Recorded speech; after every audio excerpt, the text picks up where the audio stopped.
नमस्कार दोस्तों। आज फिर हम आपसे मार्केट के बारे में डिस्कस करेंगे और बहुत सारे टॉपिक पे डिस्कशन करेंगे और लास्ट के कुछ वीडियो पर हमने ईटीएफ के बारे में जानकारी दी थी, जिससे हमारे बहुत सारे व्यूअर ने बहुत सारा क्वेश्चन रेज किया है। उनमें से कुछ क्वेश्चन है जैसे ईटीएफ क्या है, ईटीएफ में इन्वेस्टमेंट कैसे करें और ईटीएफ में इन्वेस्टमेंट करने की स्ट्रेटजी क्या है। साथ के साथ आज हम मार्केट का आपको अपडेट दे देते हैं।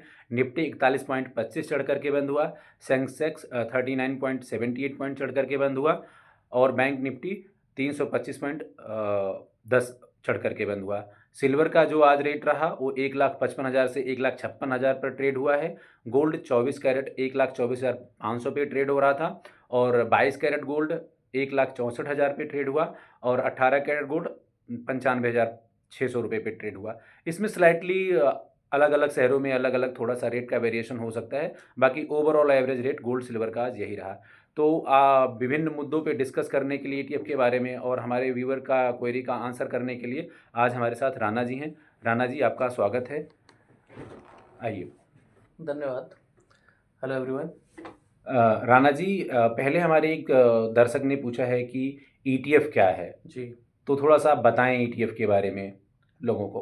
तो ईटीएफ बेसिकली है हमारा, अगर उसको ओवरऑल अगर हम देखें तो एक हमें ऑप्शन मिलता है लाइव ट्रेडिंग का, या यूँ कह सकते हैं हम लाइव इन्वेस्टमेंट का इन करंट मार्केट। ईटीएफ होता है एक्सचेंज ट्रेडेड फंड। बेसिकली क्या होता है, जैसे कुछ म्यूचुअल फंड्स होते हैं, वो अपने कुछ इन्वेस्टमेंट फंड्स लॉन्च करते हैं और उनकी जो इन्वेस्टमेंट होती है वो हम लोग अपने डीमेट अकाउंट के थ्रू कर सकते हैं।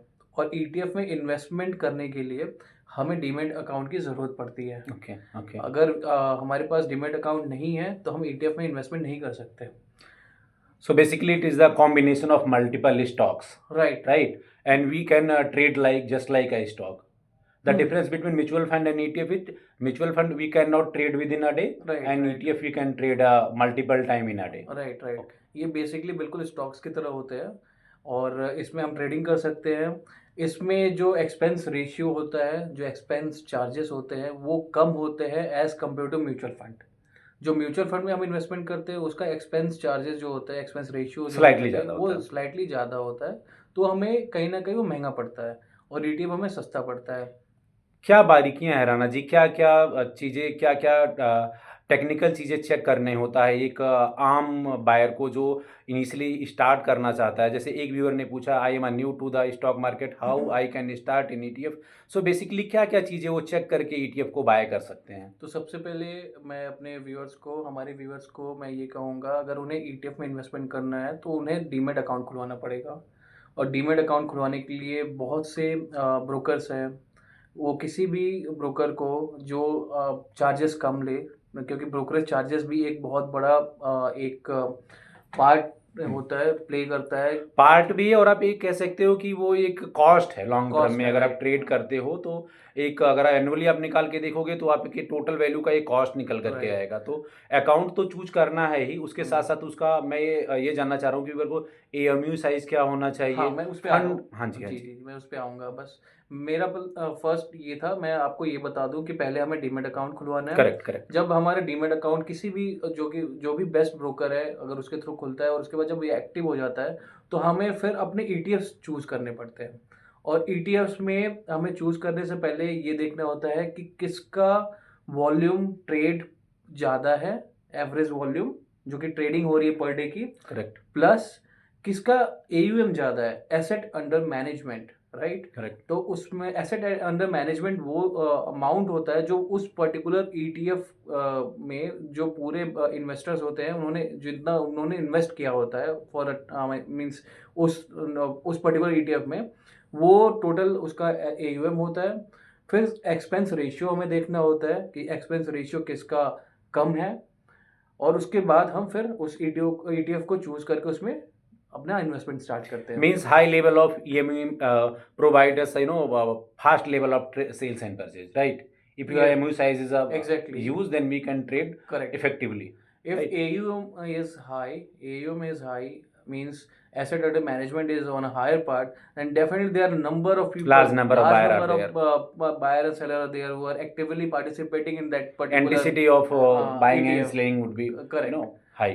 तो इस वजह से हमें सबसे पहले ये देखना है कि वॉल्यूम किस में हाई है, राइट, सेकंड AUM किसका हाई है, और फिर एक्सपेंस रेशियो किसका कम है। ये जो बेसिक चीज़ है वो हमें देखनी होती है।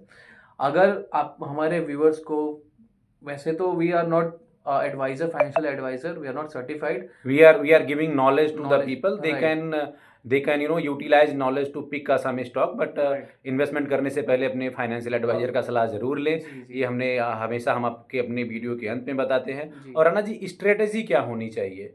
हाँ, आपने तो ये बता दिया, 2 टॉपिक तो हमने कवर कर लिया, स्ट्रेटेजी क्या होनी चाहिए? देखिए, हमें अभी डिसाइड करना होगा कि हम एक शॉर्ट टर्म इन्वेस्टर है या लॉन्ग टर्म इन्वेस्टर है। अगर लॉन्ग टर्म इन्वेस्टर है तो नॉर्मल SIPs हम कर सकते हैं, जैसे जैसे हमारी सैलरी है या हमारे पास कहीं से पैसा है, we can put a certain amount in ETF just like a mutual fund. पहले चूज कर लिए ETF, उसके बाद हम उसमें इन्वेस्ट करेंगे।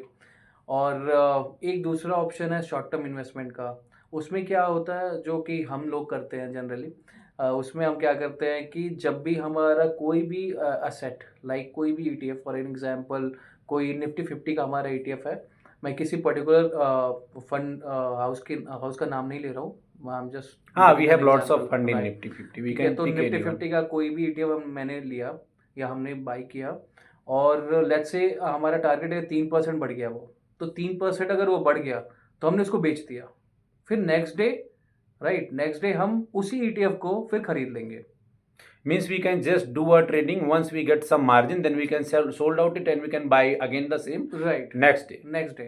तो उससे हमें क्या होगा कि हमारा जो फंड, मतलब हमारे जो इन्वेस्टमेंट है वो साइड बाय साइड बढ़ता भी रहेगा और हम उसमें अपने प्रॉफिट्स पे बुक करते रहेंगे, right. So means we can rotationally sell and buy and we can earn some money. इससे फायदा ये होगा कि हम जो मार्केट की उतार और चढ़ाव जो होता है, जो कि वोलेटाइल जो नेचर है मार्केट का, उसका फायदा उठा सकते हैं। जब मार्केट 3% बढ़ा, फॉर एग्जांपल आपका फंड 3% बढ़ा, आपने उसको बेच दिया, दूसरे दिन हो सकता है वो 1% बढ़ा हो, लेकिन आपको अपने इन्वेस्टमेंट का जो भी आपने लास्ट टाइम इन्वेस्ट किया था उसका 50% आप दूसरे दिन में एंटर कर जाओ, 50% बचा कर रखो।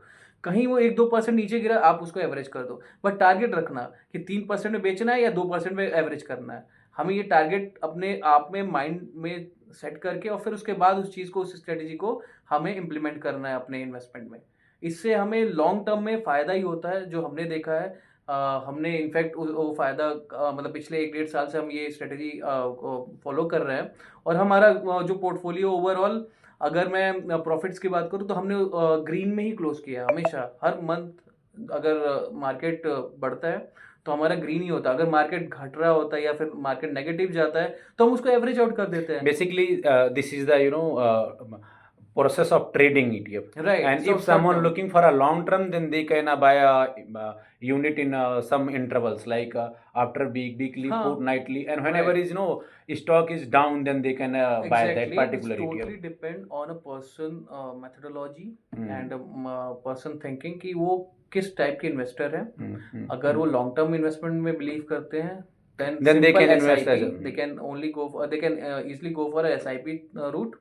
और अगर किसी को चाहिए कि नहीं, मैं हमेशा प्रॉफिट बुक करता रहूं और साइड बाय साइड कुछ पैसे भी मेरे मतलब मेरे बैंक अकाउंट में ट्रांसफर कर लूं, या कुछ मतलब साइड लाइन, एक तरह के साइड बिजनेस आप कह सकते हो, तो उसके लिए फिर ये people who are doing job, they can easily do the, trading. It's hardly take half an hour of your daily time।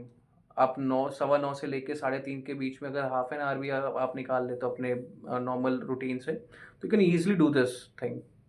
And Rana ji, जैसे आपने देखा कि स्ट्रेटेजी ये है, इसके बाद में राणा जी जैसे आप देख रहे हो कि मार्केट अभी कंसोलिडेट हो रहा है जी, थोड़ा सा ग्रीन होकर के बंद हो रहा है, और सिल्वर भी पिछले 2-3 बार, गोल्ड का भी ETF पिछले 2-3 सेशन से कह सकते हैं, या पिछले लास्ट वीक का कह सकते हैं कि स्ट्रेंथ हो कर रहा है, अपने आप को रिकवरी कर रहा है। तो आने वाले टाइम में आप इसको क्या देख रहे हो, कितना स्कोप है? अभी रिकवरी मोड में ही रहेगा या आने वाले टाइम में फिर से इसमें ड्रॉप डाउन आएगा?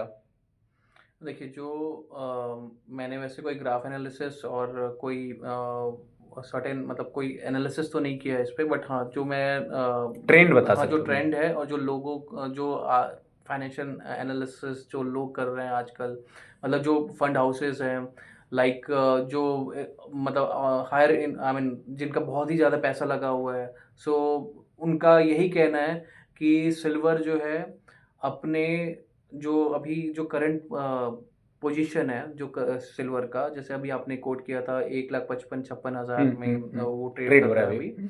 तो वहाँ से सिल्वर 30% तक जा सकता है आने वाले 1 साल के अंदर। और राणा जी, आज एमसीएक्स के साइड पे भी सिल्वर और गोल्ड में तेजी देखने को मिली। हाँ, तो तो कहीं ना कहीं मार्केट कंसोलिडेट हो रहा है और ये आने वाले टाइम कंसोलिडेशन ही में है, अच्छा राइट। रिटर्न दे करके जाएगा। हम एक्सपेक्ट कर सकते हैं कि क्योंकि ये कहीं न कहीं ये गोल्ड और सिल्वर वो प्रीशियस मेटल्स हैं, correct correct right? Correct correct. तो हो सकता है महीने 2 महीने लग जाए चीज़ों को फिर से उसी मार्क पे आने में, बट हाँ, अगर जो इन्वेस्टर है जिनके पैसे फँसे हुए हैं, दे हैव टू वेट। उन्हें वेट करना चाहिए, उन्हें घबराना नहीं चाहिए, क्योंकि पैनिक जो भी करेगा मार्केट में, वो फिर लाइफ लॉन्ग परेशान रहेगा। पैनिक बटन कभी भी ऑन मत करिए। आप Just invest and wait for your chance right, and wait for your right opportunity. Once you will get correct opportunity, then उस opportunity का फ़ायदा उठाएं। जी। राणा जी, आपने बहुत सभी टॉपिक्स पे अच्छे से हमारे दर्शकों को बताने के लिए बहुत बहुत धन्यवाद। दोस्तों, हमें इस चैनल के बारे में लोगों को जानकारी देना है, और अगर आप इन्वेस्टमेंट करना चाहते हैं तो अपने फाइनेंशियल एडवाइज़र का ज़रूर सलाह लें। बहुत बहुत धन्यवाद Rana ji, thank you so much. और अगर हमारा सलाह आपको अच्छा लगे तो चैनल को सब्सक्राइब करें, लाइक करें और शेयर करें। Thank you so much. ठीक है।